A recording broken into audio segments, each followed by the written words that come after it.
I am Dr. Jagtesh Kaur Garewal, Assistant Professor, Department of Art History and Visual Arts, Punjab University, Chandigarh. We are going to today study early oil painters in India. The arrival of British and European painters on India's shores had a far-reaching effect on the art practices in the country, with another contributor being the introduction of the Western system of art education, the introduction of the medium of oils, and the increasing focus on academic naturalism amongst the patrons, be it the aristocracy or officialdom, led to Indian artists and art students recognizing that the future lay in this direction. This trajectory of adoption and assimilation of this new aesthetic among Indian artists and how it was almost indigenized is examined through a study of artists trained formally and informally or self-taught from different parts of the country in this module, such as Ravi Verma, J.P. Ganguly, Anand Prasad Bagchi, Shashi Kumar Hesh, Bampad Banerjee, Pestanji Bamanji, M.F. Pithawala, M.V. Dhurandhar, A.X. Trindad, Samuel Rahmin, and A.H. Muller. The transfer of power in 1858 from the company to the crown affected the art scene in India tremendously. The Indian painters and their patronage that had flourished under the company and Indian aristocracy suffered greatly, leaving the space now open for accomplished and individual talent catering to the changed tastes. Another factor for the loss of patronage seems to have been the reduction in the novelty of such works, partly due to the numerous books and journals published over the years that had extinguished the curiosity for exotic, picturesque India, with attention now shifting to seemingly more moral and ethical notions in art. The government, through its Western education system, disseminated academic and Western concepts in the sphere of art by setting up art schools, changing thus artistic perception, technique, and patterns of taste and patronage further. Partha Mitter is of the opinion that the phase between company painting and early oil painting has not received the requisite scholarly attention. He states that between the end of the company style and the rise of art school trained oil painters, there emerged a mixed style of oil painting that flourished in the country, bridging the gap between the world of watercolors and academic oils.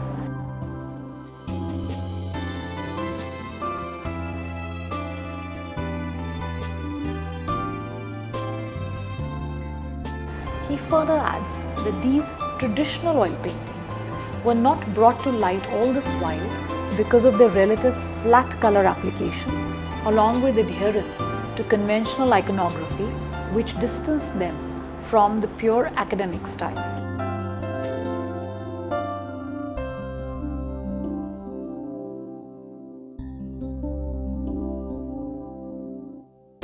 The early activity in oils in Bengal is suggestive of the Kalighat tradition.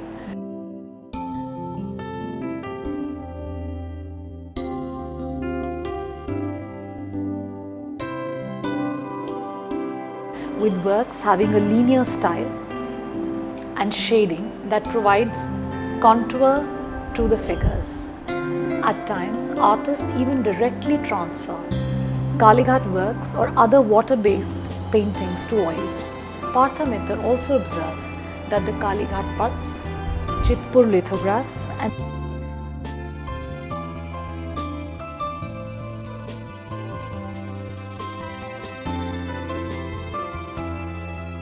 these early oil paintings all share a common iconography.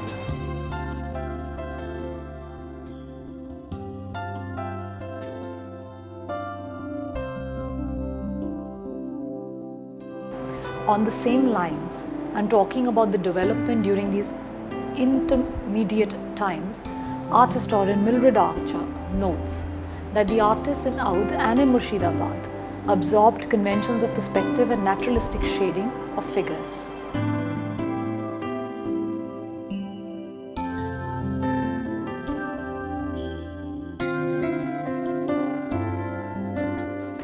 by copying the works of British artists. But more importantly, some local artists were copying in oils some British works from the collection of Indian princes and others.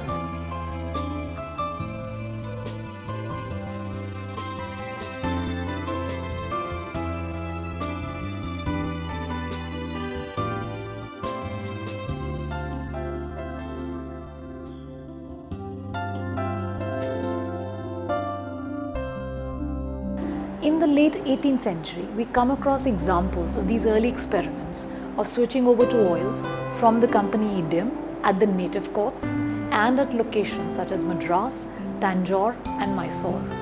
Thus, it was in this background that the most important contribution of Western art, that is of the introduction of oil paints as a medium of painting, unfurled in colonial India. Interestingly, when it was initially introduced, it had limited appeal among Indian rulers due to their developed tastes in the Indian miniature tradition, with another dissuading factor being the high cost of patronizing artists working in oils. But as taste for naturalism grew and the contact with visiting European artists increased, the medium of oil painting became a part of the visual culture of princely courts, with such works decorating walls of palaces. British artists arriving in India towards the second half of the 18th century, such as Tilly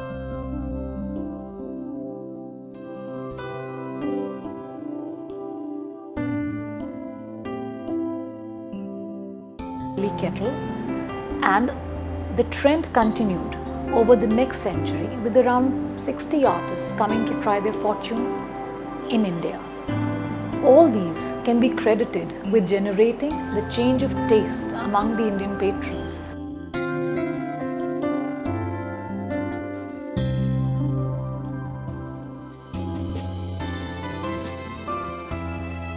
Mostly the aristocracy.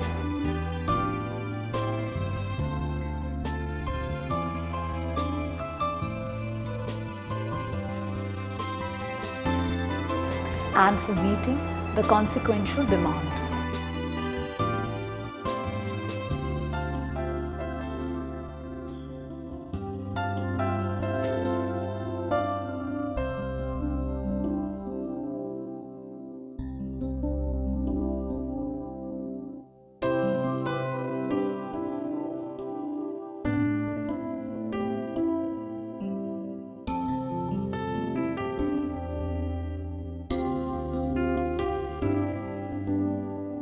Thus, by the late 18th century, oil painters were being patronized in the princely courts, and it was increasingly the preferred medium for portraits with a heightened illusionistic realism.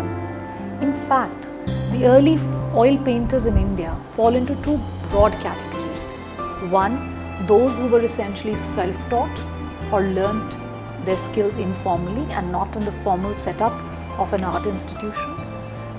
They acquired their skills through observation, copying and experimentation. The second category is of artists who were formally trained in the art schools set up in the country from the middle of the 19th century onwards. In the first category can be considered artists such as the Tanjore court artist Alaigiri Naidu, who was amongst the first to experiment in the medium. But it was his successor, Ramaswamy Naidu,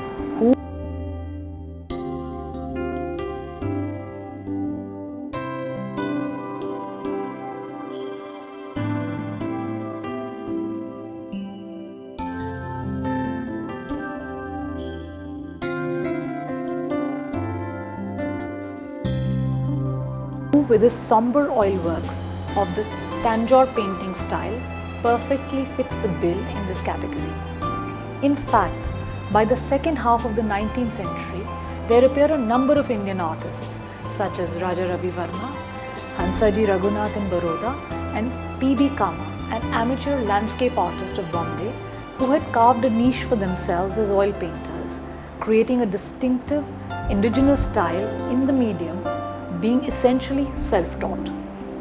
By the mid-19th century, with the establishment of the art schools in the country, the instruction in the medium had been formalized and Indian art students were keen to gain proficiency in it. Art schools were set up in Madras 1850, Calcutta 1854, Bombay 1857 and Lahore 1875 with an objective to develop the native genius of the people as established in their craft tradition. There was a contradiction inherent in this system, as Indian crafts were sought to be propagated while rejecting the traditional knowledge that had passed on from father to son for Western methods of art education. What this resulted in was a schism between fine art and craft in the schools and a failure in the proposed revival of craft traditions.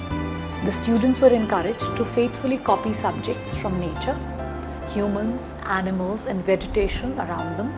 The belief was this would inculcate European accuracy and naturalism in place of the decorative approach, while at the same time not compromise their traditional artistic sensibility. Shodra Dalmia observes that there was an aesthetic hierarchy that prevailed in the school, where after taking initial drawing lessons, only the most promising students were admitted to painting or sculpture in the final year. There was a bias towards life drawing and academic naturalism, whereas technical drawing received little attention. To sum up the idea of such schools and their methods, Dalmia refers to a Bombay Art Society Diamond Jubilee souvenir that quotes, "The new manner had success in official circles and among the wealthy, but also the attraction of the new medium of oil color and the thrill of rendering things naturally, which tempted young artists to accept it. Correct anatomy instead of conventional forms, light and shade painting instead of flat color patterns, painting in tones instead of delineating contours with lines, perspective instead of decorative compositions, opened new vistas and new possibilities of schools of art in general and especially in the context of the Calcutta school." Tapati Guha Thakurta states that the art schools not only provided education in arts but also promised independent and honorable profession to the middle class.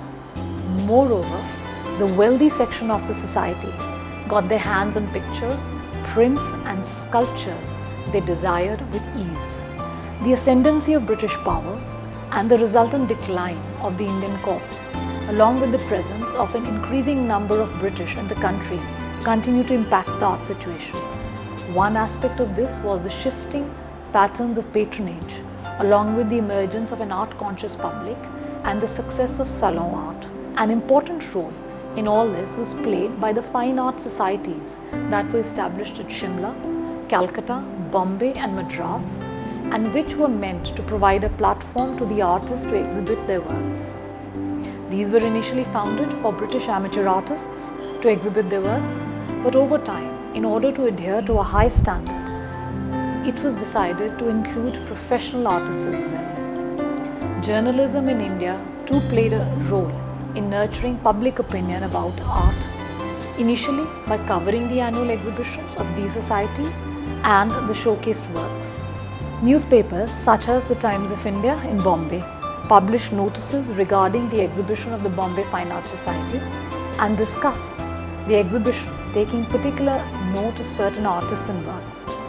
With time, these societies began serving the Indian artists working in the academic style as well, providing them not only a platform to bring their art to the public and to garner patronage from among them, but also providing them access to a significant source, that is, official patronage. It is another matter that Indian artists were usually unable to afford exhibiting outside their own hometowns, though there were some exceptions to this, such as Ravi Verma, Manchar Shah Pithawala and J.P. Ganguly. Apart from a handful of artists, there were very few Indian exhibitors of merit until the 1920s.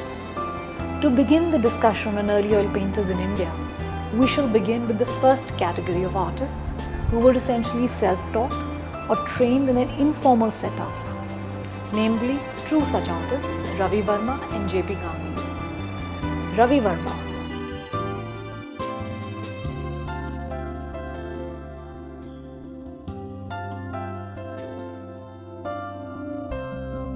who can be credited with the first substantial achievements in an academic realistic style in oil paints. Never got any formal training in the medium, but was a child prodigy and a naturally gifted artist who went on to get immense recognition from the British and Indian nobility alike. Born in 1848 into an aristocratic family in a remote province of Kerala, the observant Varma in his childhood took interest in art and made sketches and drawings on walls. His talent soon came to the notice of his uncle, Rajaraja Varma.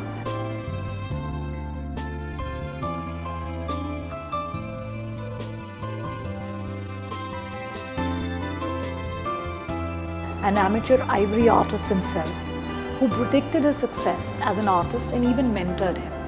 Ravi Varma came from a family interested in art. As apart from his uncle, his brother C. Rajaraja Varma was an exceptional landscapist, and sister Mangalabai too was a skilled painter. Though according to Partha Mittar, Varma had training in the traditional art of Tanjore, with another early influence being murals at temples such as the Padmanabhaswamy in Trivandrum, and was informally or self-taught in European art. Whereas K.M. Varma in his book Ravi Varma's Sketch states, and we put it in quotes, he had none to guide and instruct him in the technique and mysteries of oil painting. Yet nothing daunted, he worked till he overcame all difficulties, quotes close. He was repeatedly turned down for instruction by senior contemporaries working in academic realism and the medium of oils, such as by the Travancore court artist Ramaswamy Naidu and Theodore Jensen.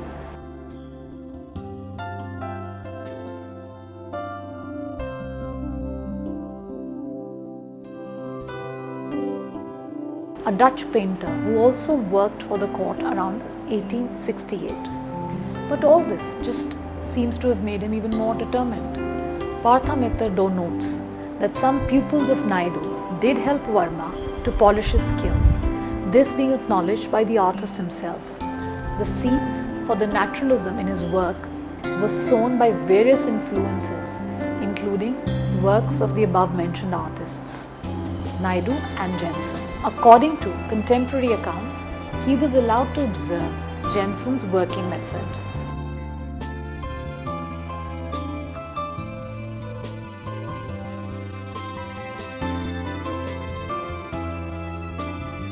Another important influence was the English painter Frank Brooks.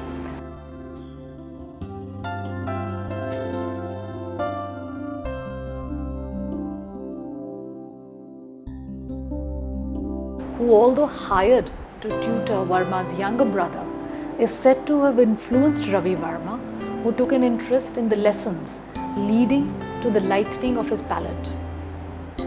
Partha Mittar notes that these brief encounters led to changes in his technique, method and style, evident prominently in Varma's treatment of the garments in his accession portrait of the Gaikwad of Baroda.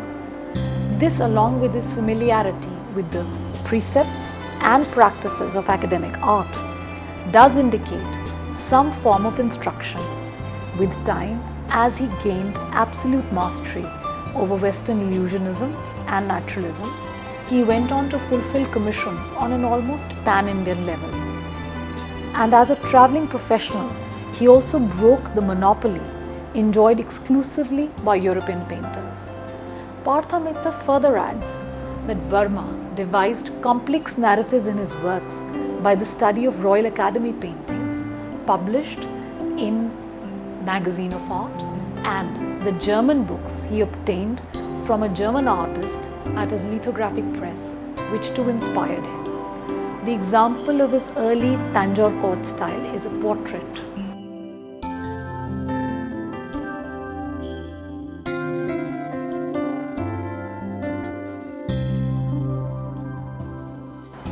Of the family of Krishna Menon. The style of this image being primarily flat, like the work of the early oil painters.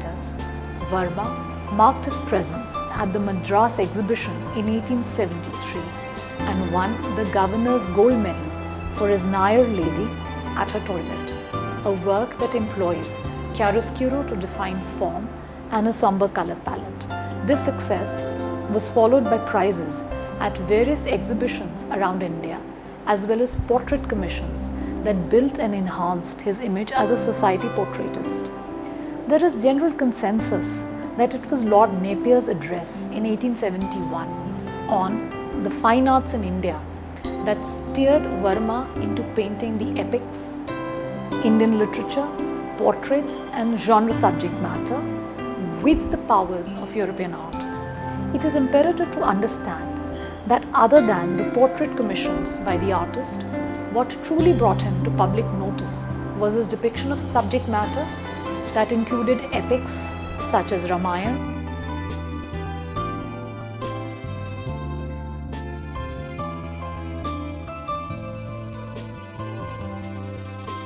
and Mahabharata, Purans, plays of Kalidas and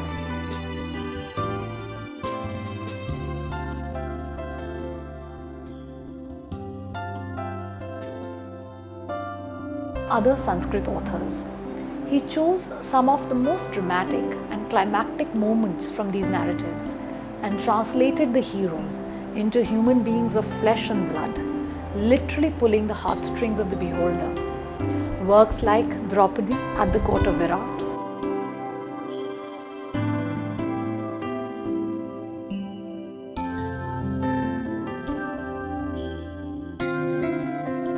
Jatayu Vadh,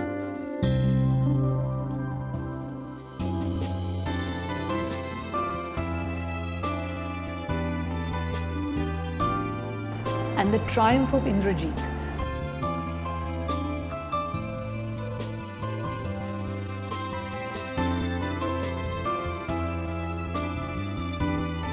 Being some of the examples. Parthamitra notes that the artist unapologetically paints these works in a Victorian style, not feeling in any way the need to turn to an Indian painting style. He rather believes that the universality of these works lies in the treatment of subject matter, which spoke to people from all walks of life. Popular stories depicted with such accuracy dazzled the people in Trivandrum, Bombay, Baroda, and many other parts of the country. Parthamitra goes on to note that in Baroda in 1880-81, an evolution is evident in the works as his early and later styles coexist, translating into works exhibiting a movement from a relatively flat style to a greater mastery of academic realism. The example here of the earlier style with flatter colors and lavish use of gold is portrait of Princess Tarabai.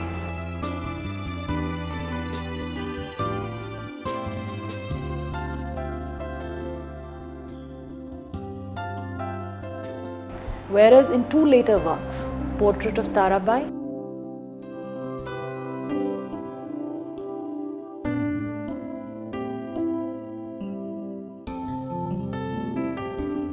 and Portrait of Maharani Chimnabai,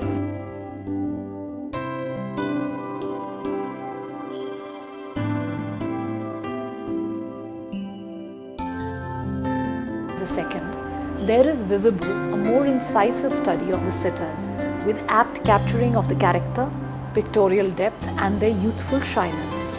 There is greater attention paid to details such as pearls, satin and silk fabrics, brocade borders, pillars in the background and drapery that are all rendered in rich colors in a realistic manner. Another genre he painted was what can be termed as imaginary or genre portraits. Works titled The Galaxy, The Miser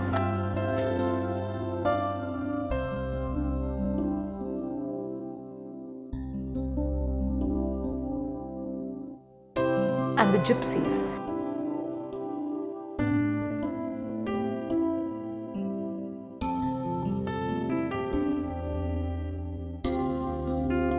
Being fitting examples. His work, The Galaxy,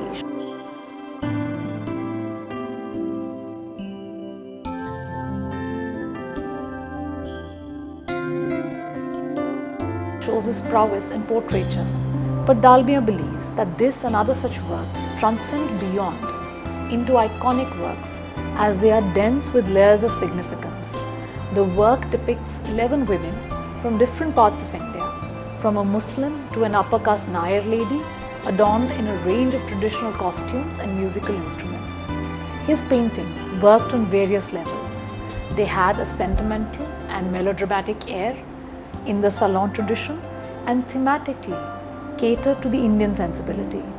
The works generally required the participation of the spectator to complete the suggested story or incident, and at times even manipulate the feelings of the observer. The Indian intelligentsia was supportive of his work as it restored the past and indirectly ignited nationalist vigor in the minds of the onlooker. Whereas when it came to patronage by the British, it seems that the fact that the Royal Academy of Art, that had long been an arbiter of good taste and good art, gave the highest status to art that was morally edifying, meant that Varma's work was in accord with this. Both the Varma brothers received commissions from the leading princely states and both English and Indian dignitaries. They toured extensively in India, getting commissions in places such as Udaipur, Ahmedabad, Hyderabad and Baroda, with the last being one of the most important states where his major portraits were executed post 1882.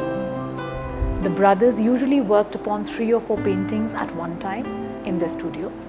Scholars, based on the study of the diary entries of his younger brother, mention how Ravi Varma concentrated on mythological pictures and Raja Varma, his brother, painted landscapes when not assisting his brother on more serious portrait commissions, whereas at other times they altered or produced copies of their works.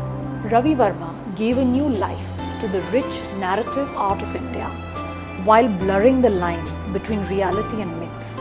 In fact, his works can be described as blurring the line between his mythologies and genre depictions of everyday life. Scholars state that his images of romanticized reality and contemporized mythologies were 2 sides of the same worldview. The image of Ravi Varma as a pan-Indian painter grew exponentially when he was commissioned by the Gaikwad of Baroda, for whom he executed 14 paintings from the Purans, in preparation of which he undertook a tour of North India. He was supported by his brother and sister, Mangalabai, and a few assistants in this commission. The epic characters in these works had well choreographed landscapes and interiors as their backgrounds. Scholars are also of the view that Parsi theatre had a great impact on the postures, poses and groupings of the figures. The proportions of these figures are said to have been taken from life-size, articulated figures in the studio. Some historians point to the enlarged popping eyes in Varma's work, betraying conventions of Kathakali dance.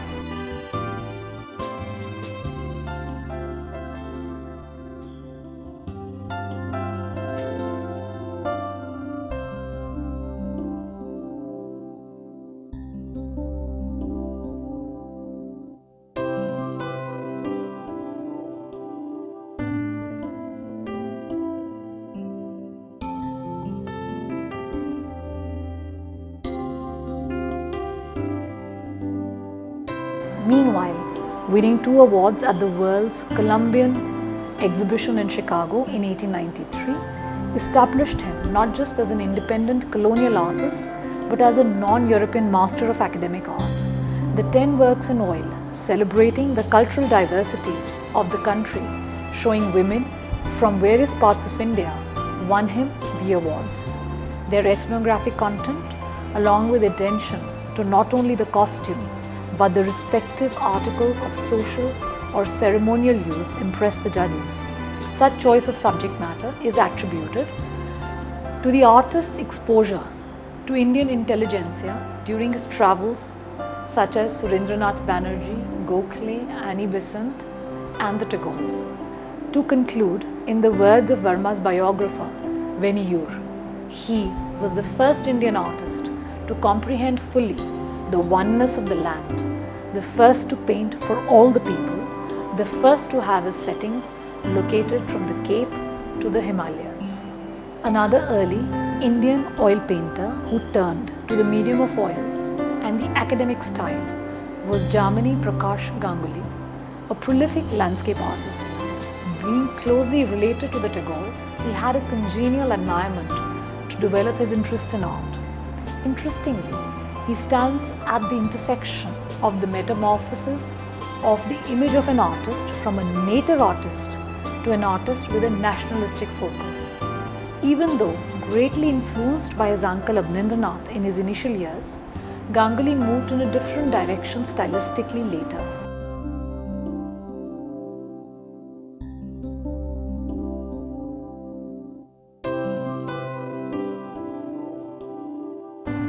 He initially took lessons in oil from the veteran Gangadhar Dey and later from C.G. Palmer, an artist trained in South Kensington. It is under Palmer that historians believe his complete mastery over brushwork comes from.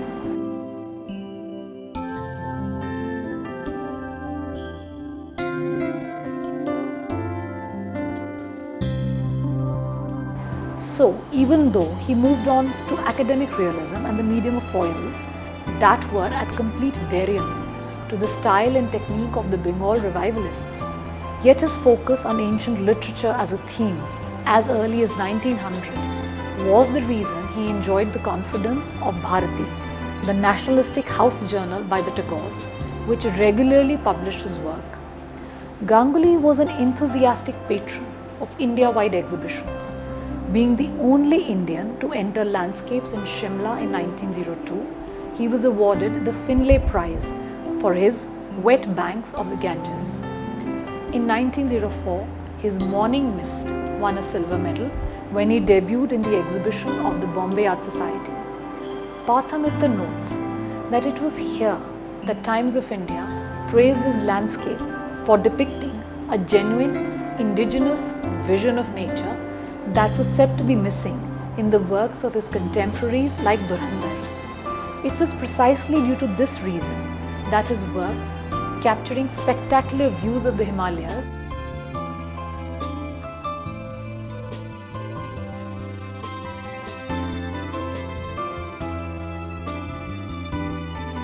and different moods of River Ganga were favoured by the Bengalis, appreciative of academic art, and the Orientalists as well. The critics saw the peculiar quality of the Indian intellect in his works, which struck a chord with the Indian psyche. Partha Mitra notes that his landscapes were seen as a silent marriage of the East and the West.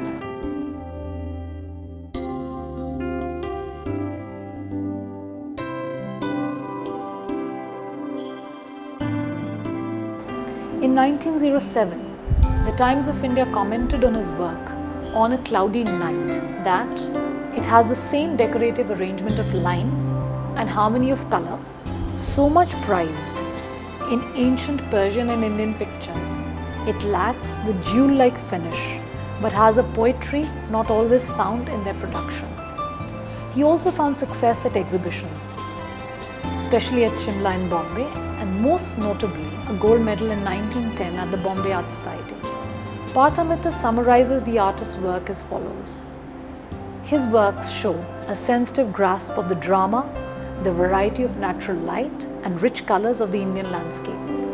Other than his landscapes, we also come across some excellent portrait studies done by the artist, which tell us of a painter who had complete mastery over the medium of oils.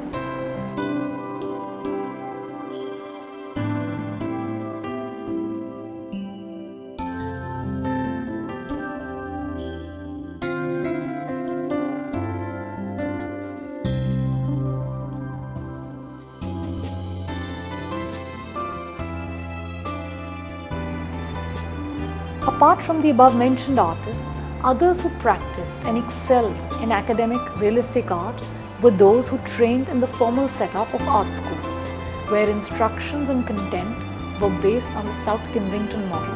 Of the 4 major art schools that were set up, it was particularly in 2, Calcutta and Bombay, that the Western style of art was disseminated from the inception and was the principal attraction for the students. Tracing the early history of the Calcutta School of Art, Arun Ghosh states that in its first year itself, it had 95 students, of which the majority was drawn from the artisan families, but no less than 11 were from Brahmin families. This, in his opinion, proves the acceptance of art as a profession in society. Some of the illustrious artists from here were Anand Prasad Bagchi, Hari Narayan Bose, Shashi Kumar Hesh, Bampad Banerjee, and Ranada Prasad, among many others.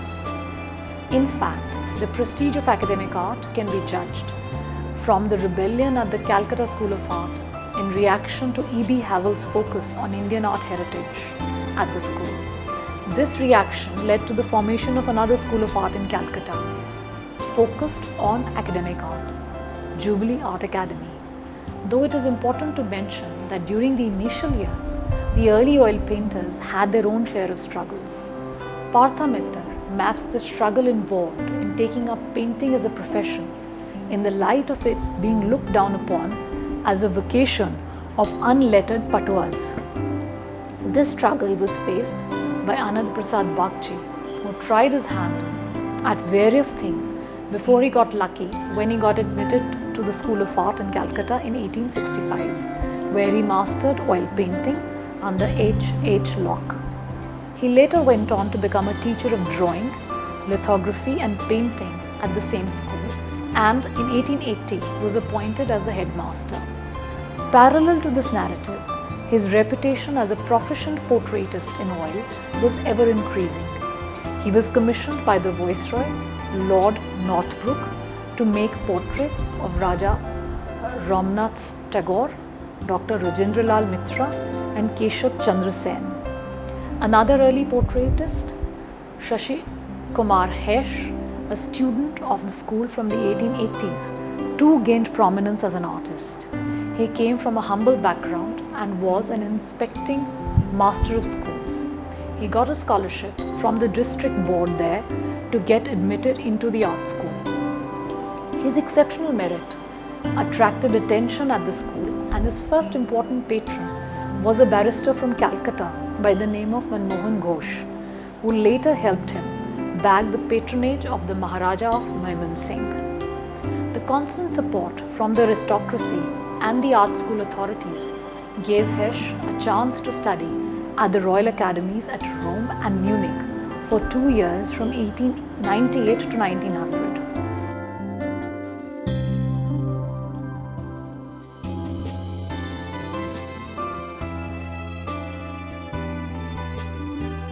Later, he was invited to London for a brief while on the invitation of the National Indian Association and attracted the attention of Indian nationalists, even painting their portraits.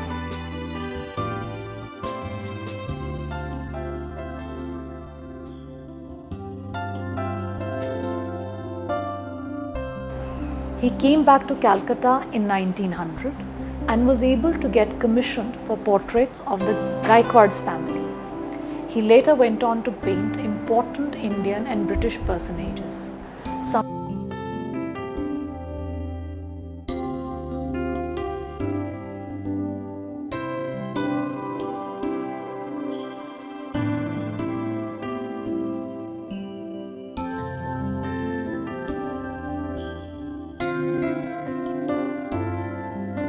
of his excellent portrait studies include that of Rabindranath Tagore, Debendranath Tagore, Pandit Shivanath Shastri, Sir W. W. Hunter, and Sir G. C. M. Hunter.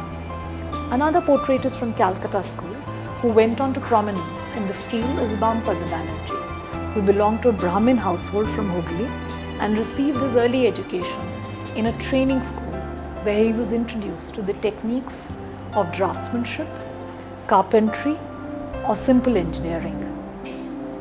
His talent came to the notice of a local editor and publisher by the name of Shambhu Chandra Mukherjee, who encouraged him to enroll in the art school at Calcutta. He felt the course in oil painting quite inadequate at the school, and thus after his school days, he took lessons from Pramanath Mitra and later a visiting German artist, Becker.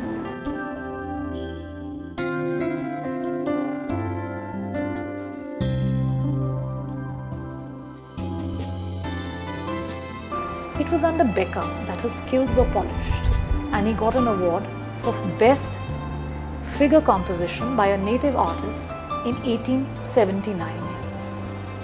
Around 1881, he went on to paint portraits while touring around the United Provinces, Punjab and Rajasthan.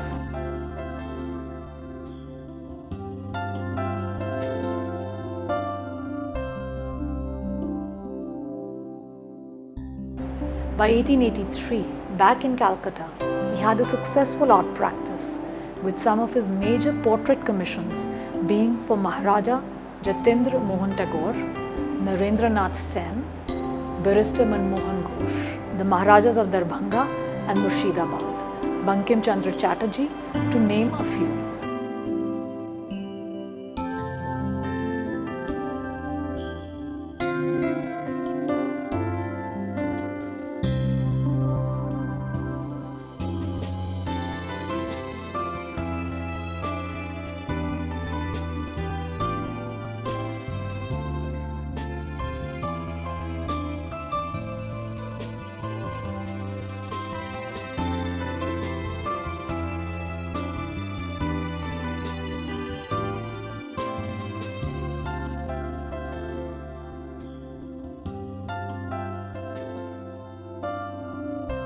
Some examples of his later works not only include oil paintings, but oleographs and lithographic prints. Even as the Government School of Art, Calcutta, continued its tradition of academic art in the 20th century, the emergence of the Bengal school style, led by Abhinavanath Tagore, overshadowed it.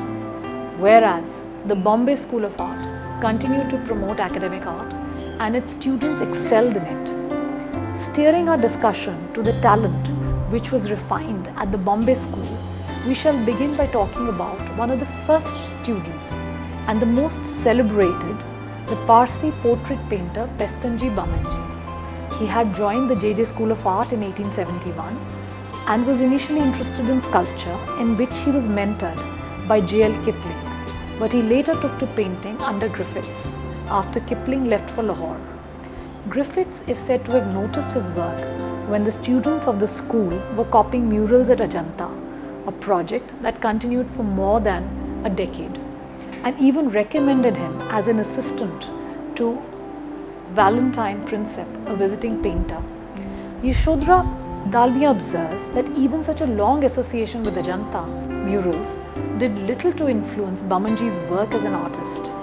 He went on to become the first Indian art school teacher at Bombay and later officiated briefly as vice principal. By 1877, he left the school and set up his independent studio. Bamanji was very conscious of the power of exhibitions, and under the encouragement of Griffiths, he featured at shows around the country regularly.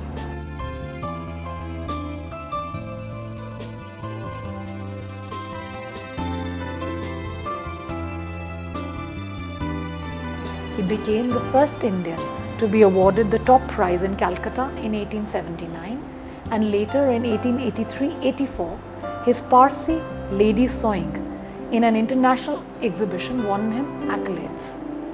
He painted one of his most celebrated works, shown at the Bombay Art Society, titled The Parsi Girl in 1887.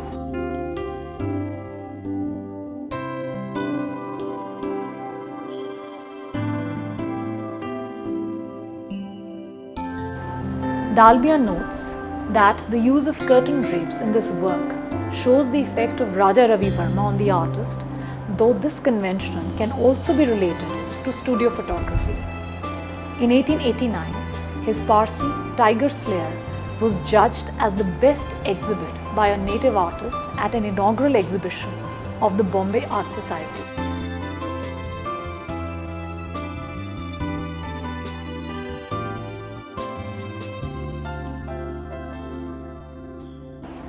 Partha Mitra remarks how the Times of India described his portrait bust as realistic and warty, with parallels drawn with Dutch masters due to the de-glamorized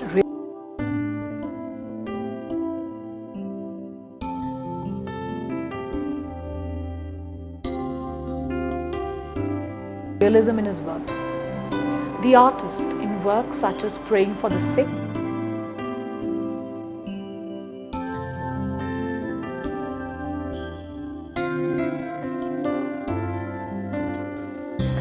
took to realism without any artifice in the times when romantic settings were applauded.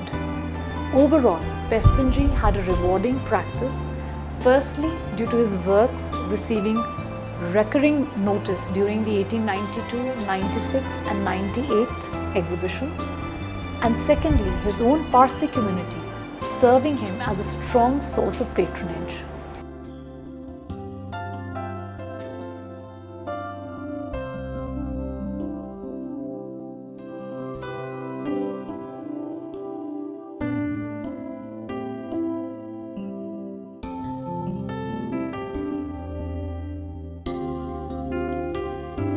The extent of his fame as a portraitist can be gauged from the portrait of the Faridkot ruler, Maharaja Balbir Singh, done in 1906, a clear indication that his fame had travelled far. He was one of the first Indian painters who transcended the category of the native artist, practicing as he did the academic naturalist style in oils, as well, if not better, than the Europeans and the British. Another Parsi painter who gained fame, reaching greater heights than even Bamanji, was M.F. Pithawala, who hailed from a rural, humble background and joined the art school as a student of Griffiths from 1888 to 1896. Like most other academic naturalist painters, he too came into the limelight due to his participation in the annual art exhibitions of fine art societies such as at Shimla and Bombay, and the favourable notice he received there. His successes at the Bombay Art Society began in 1894 and continued for more than a decade, with a gold medal for his Portrait of My Mother in 1907 and repeat successes in 1908 and 1909. His work, a Parsi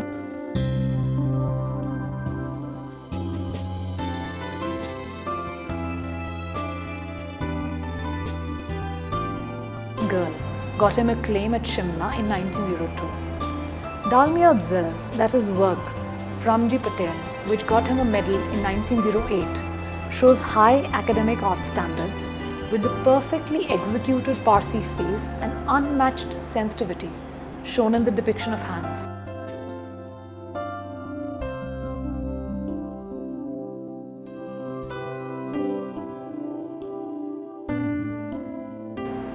Critics singled out his immense talent in portrait painting, praising him for what was termed as a rare feeling for character.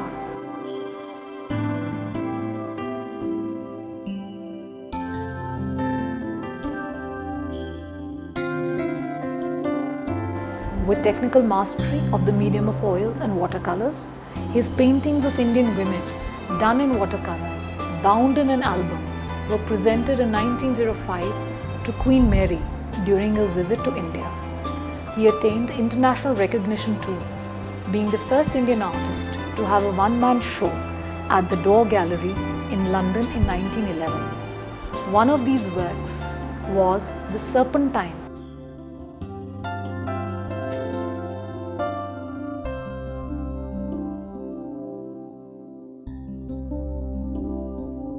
and Partha Mitter notes that the Evening Standard found some observable merits in his work, including his unforced observation of character, natural poses, and tactful handling of figures in interiors. Back in India too, he gained a good reputation among the elite and was producing works of unparalleled quality.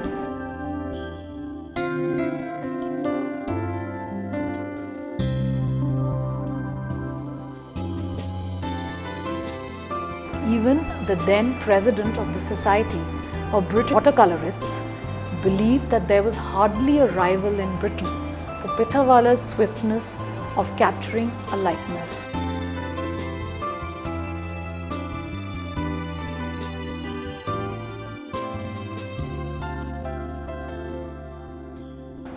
Both Bamanji and Pithawala have been chroniclers of their own Parsi community, with some of the finest insightful and poignant paintings emerging from this theme.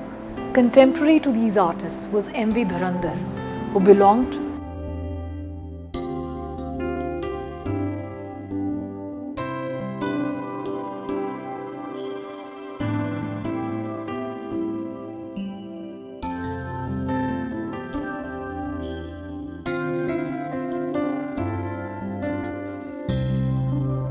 to Kolhapur and was from the Pathare Prabhus community in Maharashtra, known for their literary and artistic inclination. It was his fascination with the examples of European antiques that created the resolve in him to be an artist. His journey began as a sketching enthusiast that impressed his principal, Greenwood, and later Griffiths, and both pushed him to pursue his interests as an artist. Starting as a drawing tutor in a school, he later joined the J.J. School of Art, being promoted to headmaster and then being appointed director of the school, all along continuing his passion for learning and teaching art.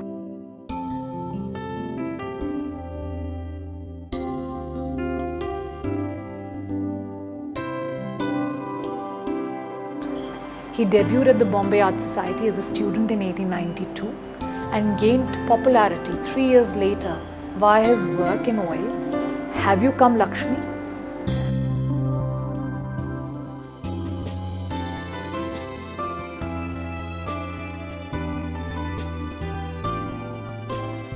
Depicting a mother and her daughters during Gauri Puja and becoming the first Indian to win the Society's gold medal. He continued his winning streak later at Madras and other exhibitions. In his works, we observe that the artist puts the academic style to use in the representation of Indian mythology.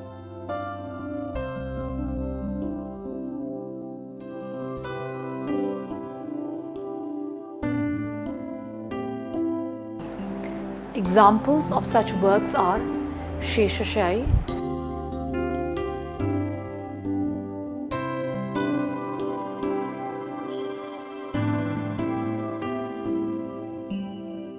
Vishwamitra at the court of King Dashrath, and Radha and Krishna.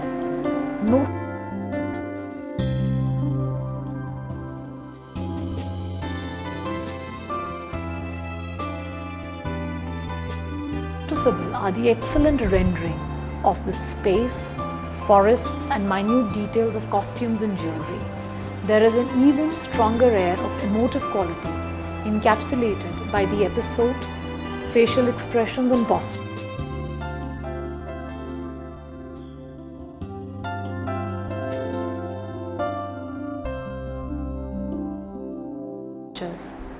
Partha Mittal refers to the skills of the artist, stating that he faced no challenge in any format, from miniature to large ethnographic paintings and from posters to ambitious murals done for the Secretariat in Delhi. He created prints for one of Griffith's articles in 1897 and was also the first Indian to design ethnographic postcards for a local manufacturer from the 1890s.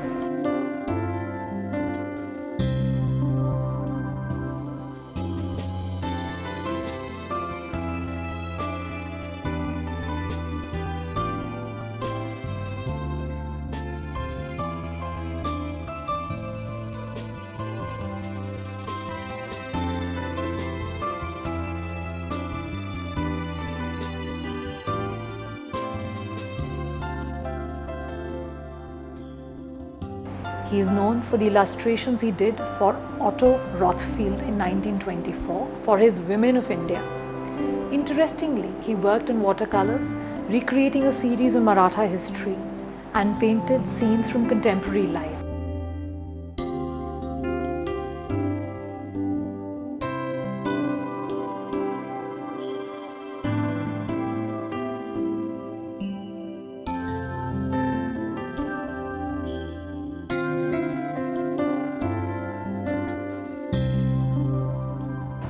Festivals and rituals reflecting the social customs of Maharashtra. The artist had another private, lifelong passion for painting figures, producing innumerable nudes throughout his career.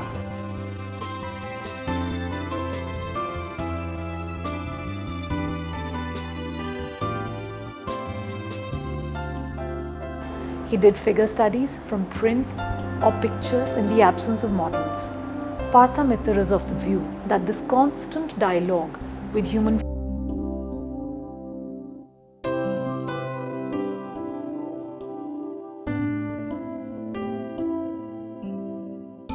form gave Dhurandhar an unbound confidence in his craft and in executing works primarily concerning complex figure groupings from the miniature to the large scale.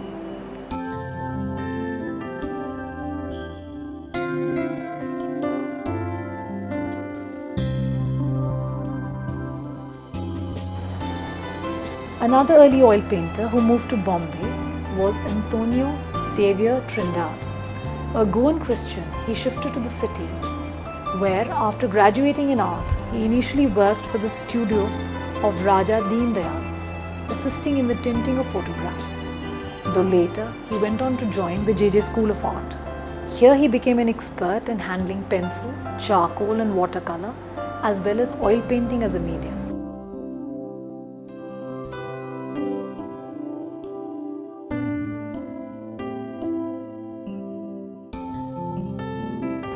Over time, he developed a great facility in the medium of oils, earning the name the Rembrandt of the East for the copies he made of the master's works in oils, showing great fluidity of brushwork, and for the intimate studies of people around him.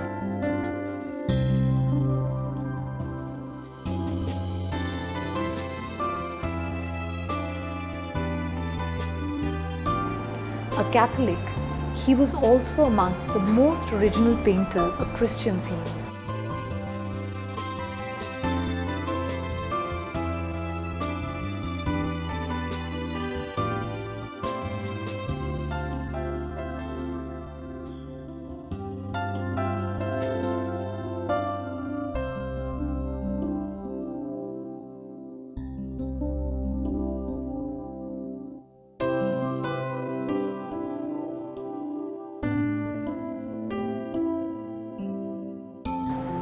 He specialized in portraits, being known for the expressive brushwork and coherent color schemes.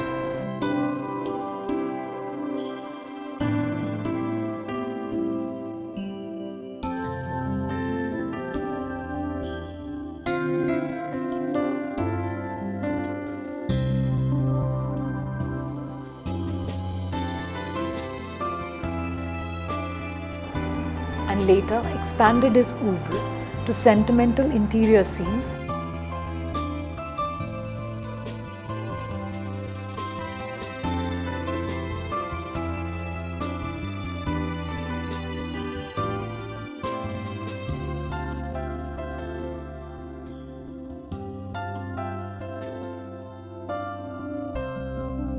landscapes and nudes.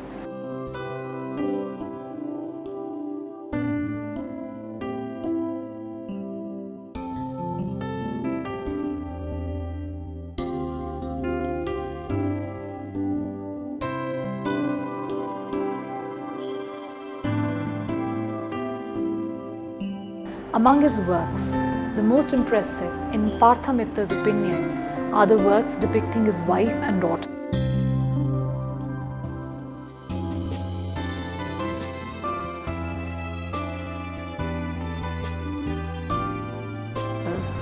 In intimate domestic settings. His work Flora,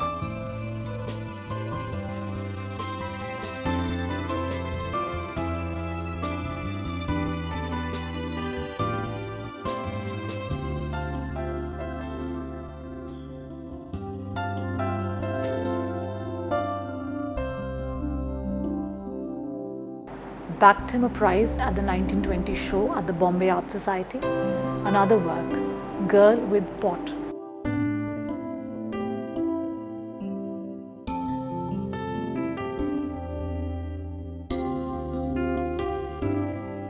Exemplifies his mastery in the medium of oils, seen in the tactile rendering of form and drapery, along with the fluid brushwork.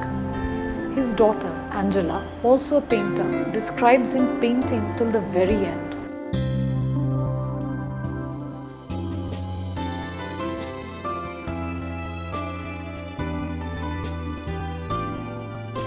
by wheeling himself in his wheelchair due to amputated legs. His last work, Echo Home, sums up his life's message as it coerces the viewer to ponder about loving each other and one's neighbor. Artists trained at JJ School of Art also went on to success overseas. One such artist was Samuel Rahmin from the Ben Israeli community of Pune, who after graduating from the art school joined the Royal Academy at London. Here he was mentored by J. Solomon and John Singer Sargent for 4 years. That further refined his work. He exhibited at the Royal Academy exhibition in 1906 and on his return was appointed the court painter for the Gaikwar at Baroda.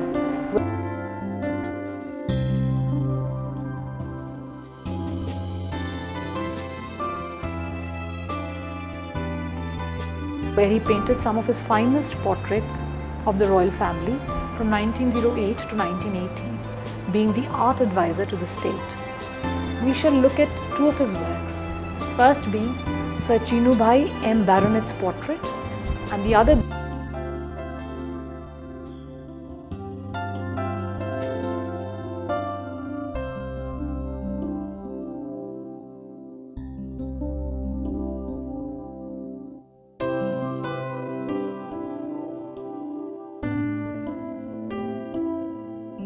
being Sir Chinubhai M. Baronet and family. Both these works highlight his mastery over the academic naturalist style. In the latter portrait, the industrialist is shown in the presence of his wife and children. We observe how he very subtly places apart the son-in-law at the extreme left by giving him a dreamy gaze at variance with all the other members of the family. The painting is in the best traditions of descriptive illusionism of oil portraits. Amidst all this, due to his marriage to Atiya Begum of the Faizi family in 1912, he changed his faith from Judaism to Islam and consequently his name from S. Rahmin Samuel to S. Faizi Rahmin. The measure of his success was also in his regular showings at London in 1914 and his first European one-man exhibition in Paris in the same year. Later, he successfully showcased in 1925 at Arthur Tooth's and in 1935 at Arlington Galleries. He was also the first Indian Jewish painter to be acquired by Tate Gallery. Ronald Alley, in his catalogue of the Tate Gallery's collection of modern art other than works by British artists, notes another facet of Rahmin as an artist. He comments that he first painted portraits in oils in the manner of Sargent, but after his return to India in 1908, he gradually quit this style in an attempt to revive the tradition of Mughal painting, the examples of which can be seen in some works.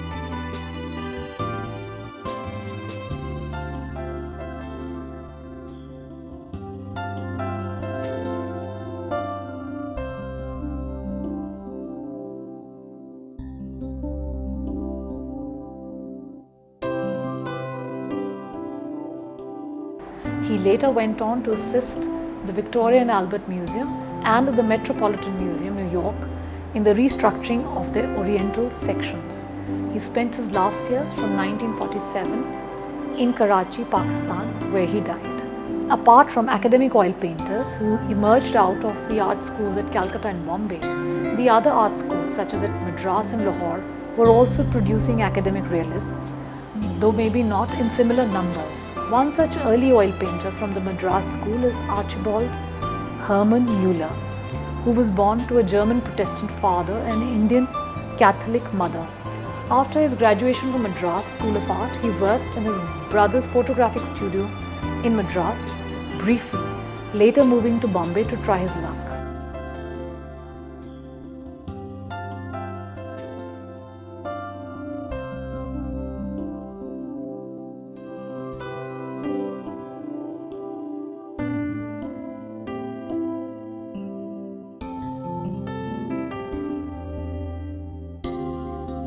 In 1911, he won the Bombay Art Society's top award in painting for his Princess Giving Gift to a Brahmin, which Partha Mitra notes is inspired from Ravi Verma's similar theme of charity in one of his paintings. For a while, he gave private lessons in painting in his apartment.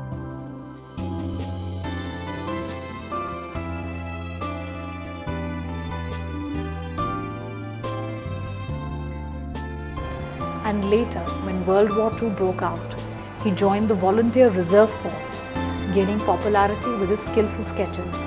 Partha Mitra believes that the biggest strength of Mueller was his knowledge of human anatomy, along with fluid yet elegant figure groupings in his work.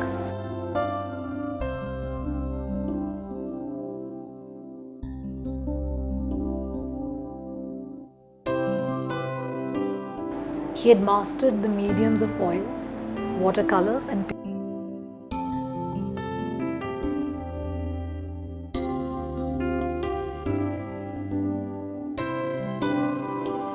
pastels, and also an understanding of themes from Hindu mythology that he then painted. Mueller took to themes that fell under the nationalist rubric, drawing upon mythology and history.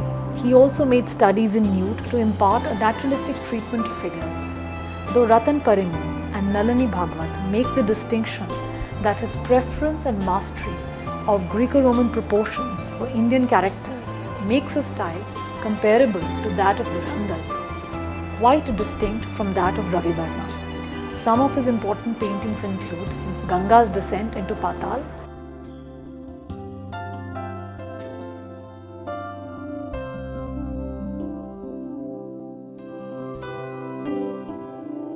Shakuntala at Dushyant's court, Krishna and Arjun at Kurukshetra, and the prediction of Prince Siddharth, to name a few.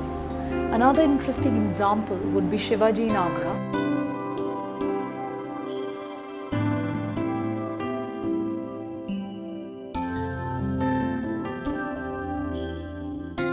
a more contemporary Maharashtrian nationalistic theme of Shivaji being imprisoned by Aurangzeb. Partha Mitra notes that even though mostly his drawings were sensitive, whereas some of his paintings verged on a sugary treatment,